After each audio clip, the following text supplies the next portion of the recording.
By the year 1891, Dvorak was becoming more and more famous.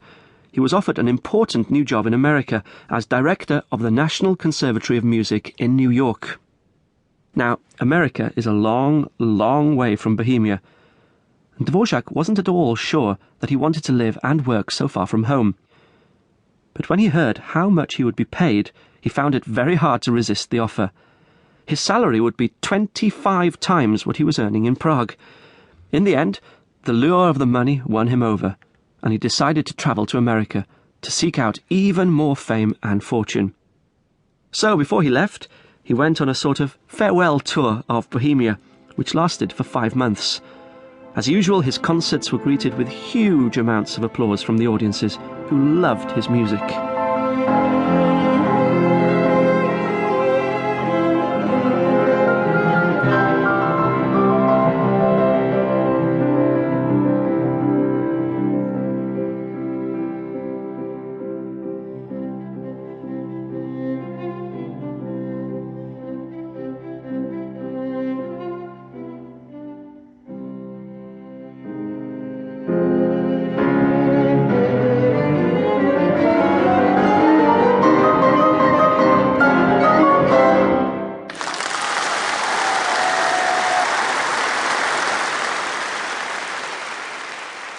Soon he had swapped the large concert halls for a small cabin on a ship.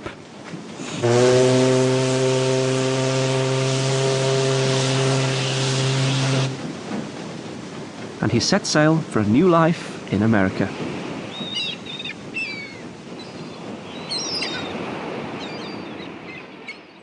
He arrived in the USA in 1892 and spent the next 3 years teaching, conducting, and composing.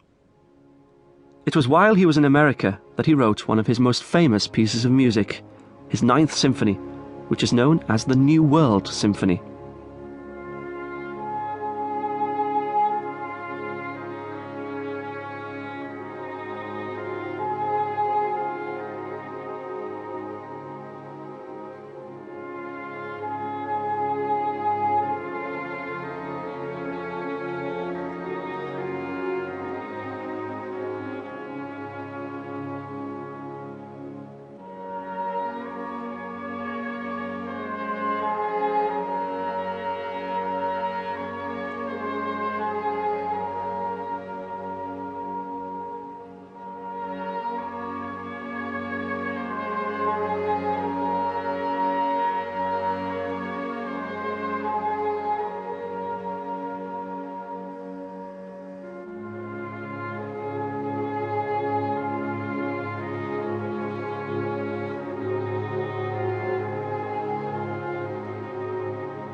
Now, in Dvorak's day, people in Europe still called America the New World, even though Columbus had first crossed the Atlantic 400 years before.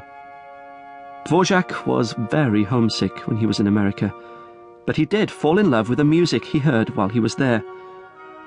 He wrote the piece we're listening to now, which became known as his New World Symphony after listening to the religious songs sung by African Americans, which were called spirituals. Here's an example of an original African American spiritual.